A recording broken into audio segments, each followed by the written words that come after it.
ಎಲ್ಲರಿಗೂ ನಮಸ್ಕಾರ ರೀ. ರಿಯಾಸ್ ಕಿಚನ್ಗೆ ಸ್ವಾಗತ. ಇವತ್ತು ನೀವು ನೋಡ್ತಾ ಇರ್ಬೋದು ರೀ, ಸ್ಪೆಷಲಾಗಿ ರಾಮ್ ನವಮಿಗೆ ಅಂಥೇಳಿ ನಾನು ಸ್ವೀಟನ್ನು ತುಂಬ ಚೆನ್ನಾಗಿ ಒಳ್ಳೆಯ ಒಂದು ಟೇಸ್ಟಿ ಆದಂತಹ ತುಂಬ ಟೇಸ್ಟ್ ಆದಂಥ ಸ್ವೀಟನ್ನು ಇದನ್ನು ಹೇಗೆ ಮಾಡಿದ್ದೀವಿ ಅಂಥೇಳಿ ನೋಡ್ಕೊಳ್ಳೋಣ. ಇವತ್ತು ನೀವು ನೋಡ್ತಾ ಇರ್ಬೋದು, ನಾನಿಲ್ಲಿ 1 ಕಪ್ನಷ್ಟು ಗೋಧಿ ಹಿಟ್ಟನ್ನು ಇಟ್ಕೊಂಡಿದ್ದೇನೆ.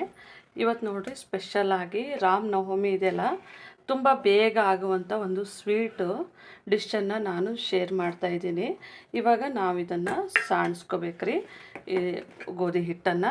ಇವಾಗ ನಮ್ಮದು ಸಾಣಿಸೋದು ಆಗಿದೆ ನೋಡ್ಬೋದು.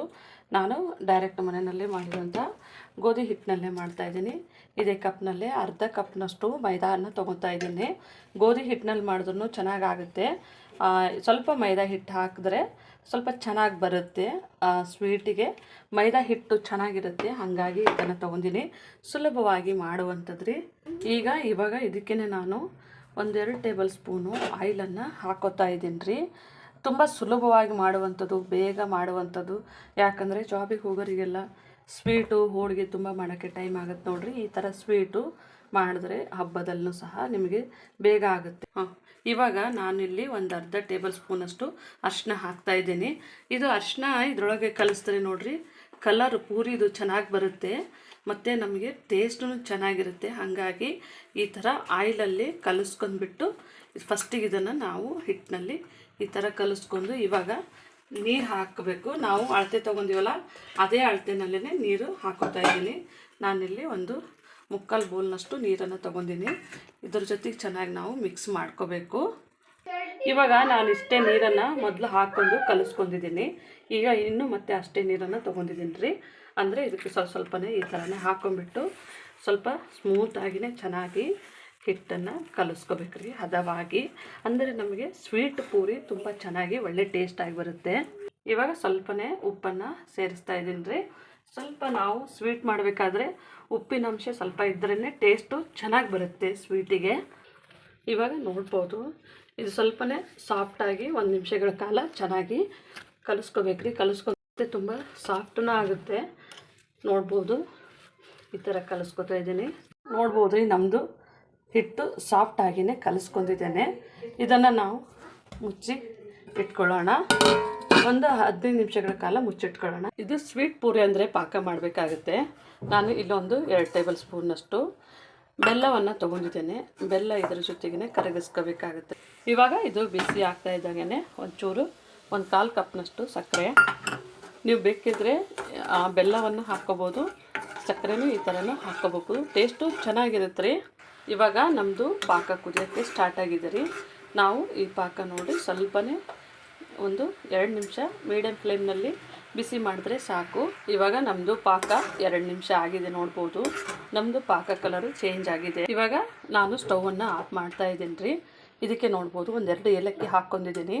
ಅಂದರೆ ಇದು ನಮಗೆ ಟೇಸ್ಟು ಚೆನ್ನಾಗಿ ಕೊಡುತ್ತೆ. ಈ ಹಬ್ಬದಲ್ಲಿ ಏಲಕ್ಕಿದು ಫ್ಲೇವರು ತುಂಬ ಚೆನ್ನಾಗಿರುತ್ತೆ ಸ್ವೀಟಿನ ಜೊತೆಗೆ. ಹಾಗಾಗಿ ಏಲಕ್ಕಿ 2 ಕುಟ್ಬಿಟ್ಟು ಹಾಕ್ಕೊಂಡು ಆಫ್ ಮಾಡ್ಕೊಂಡಿದ್ದೇನೆ. ಇವಾಗ ನಾನು ಇಲ್ಲೊಂದು ಮಿಕ್ಸಿ ಜಾರ್ ತೊಗೊಂಡಿದ್ದೇನೆ. ಇದಕ್ಕೂ ಸಹ 2 ಏಲಕ್ಕಿ, ಒಂದು ಸ್ವಲ್ಪನೇ ಒಣ ಶುಂಠಿಯನ್ನು ಹಾಕ್ಕೊಂಡಿದ್ದೇನೆ. ಟೇಸ್ಟು ಚೆನ್ನಾಗಿ ಬರುತ್ತೆ ಇದಕ್ಕೆ ಒಣ ಶುಂಠಿಗೆ.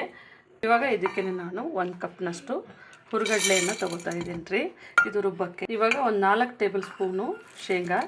ಸ್ವೀಟಿಗೆ ಶೇಂಗಾ ಇದ್ದರೆ ತುಂಬ ಚೆನ್ನಾಗಿರುತ್ತೆ. ಇವಾಗ ನಾನು ಹುರ್ಗಡ್ಲೆ ಎಷ್ಟು ತೊಗೊಂಡಿದ್ದೋ ಸಕ್ಕರೆನೂ ಸಹ ಅಷ್ಟೇ ತೊಗೊಂಡಿದ್ದೀನಿ. ಇದನ್ನು ನಾವು ಆದಷ್ಟು ನೈಸಾಗಿಯೇ ಪುಡಿ ಮಾಡ್ಕೋಬೇಕ್ರಿ ಚೆನ್ನಾಗಿ. ಇವಾಗ ನೋಡ್ಬೋದು, ನಾನು ಇದನ್ನು ನೈಸಾಗಿಯೇ ಮಿಕ್ಸಿ ಮಾಡ್ಕೊಂಬಂದಿದ್ದೀನಿ. ನೋಡ್ಬೋದು ರೀ, ನಮ್ಮದು ಈ ಥರ ಮಿಕ್ಸಿ ಮಾಡ್ಕೊಂಡಿದ್ದೇನೆ. ಇವಾಗ ನಾವು ಇದು ಬೌಲಿಗೆ ಇದನ್ನು ಹಾಕ್ಕೊಳ್ಳೋಣ.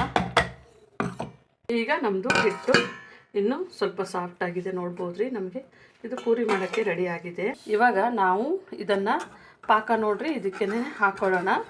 ನಾವು ಈ ಬೌಲಿಗೆ ನಾವು ಮಾಡಿರೋಂಥ ಪಾಕವನ್ನು ಹಾಕ್ಕೊಂಡಿಟ್ಕೊಳ್ಳೋಣ. ಮಾಡೋಕ್ಕೆ ನಾನು ಆಯಿಲನ್ನು ಬಿಸಿ ಮಾಡಿ ಇಟ್ಕೊಂಡಿದ್ದೇನೆ ರೀ.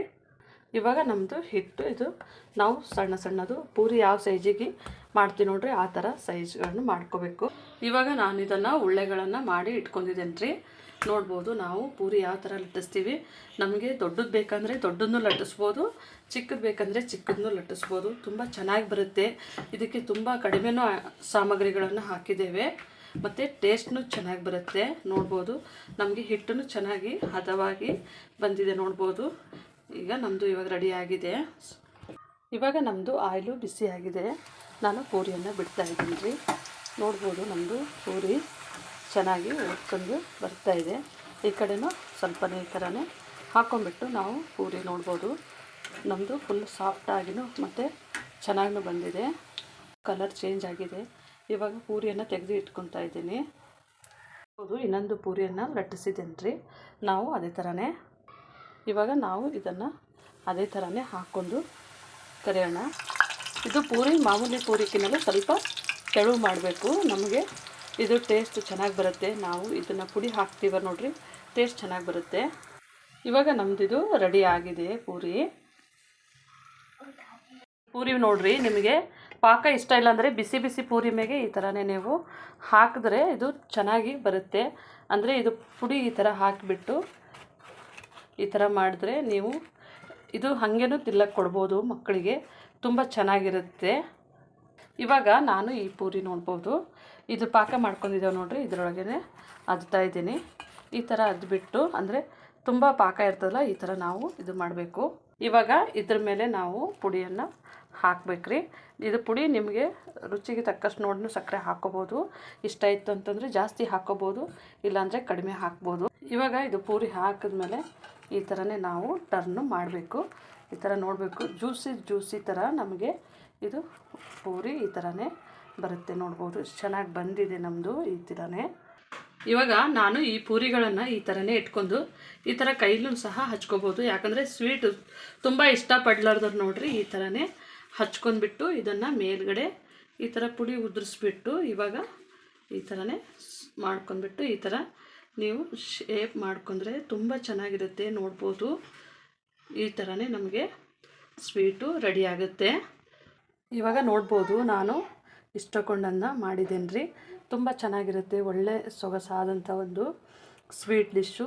ಸ್ಪೆಷಲಾಗಿ ರಾಮನವಮಿಗೆ ಇದನ್ನು ಮಾಡಿ, ಮತ್ತು ಹಬ್ಬಗಳಲ್ಲಿ ನಾವು ಇದನ್ನು ಈ ಥರ ಮಾಡಿದ್ರೆ ತುಂಬ ಸುಲಭವಾಗಿ ಬರುತ್ತೆ. ನಮ್ಮ ಚಾನಲ್ ಯಾರು ಹೊಸದಾಗಿ ಸಬ್ಸ್ಕ್ರೈಬ್ ಮಾಡಿದ್ದೀರಿ ನಿಮ್ಮೆಲ್ಲರಿಗೂ ಧನ್ಯವಾದಗಳು. ನಮ್ಮ ವಿಡಿಯೋನ ಯಾರು ನೋಡ್ತಾ ಇದ್ದೀರಿ ಪ್ಲೀಸ್ ಲೈಕ್ ಮಾಡಿ, ಶೇರ್ ಮಾಡಿ, ಸಬ್ಸ್ಕ್ರೈಬ್ ಮಾಡಿ. ನಮ್ಮ ವಿಡಿಯೋನ ನೋಡಿದ್ದಕ್ಕಾಗಿ ಧನ್ಯವಾದಗಳು.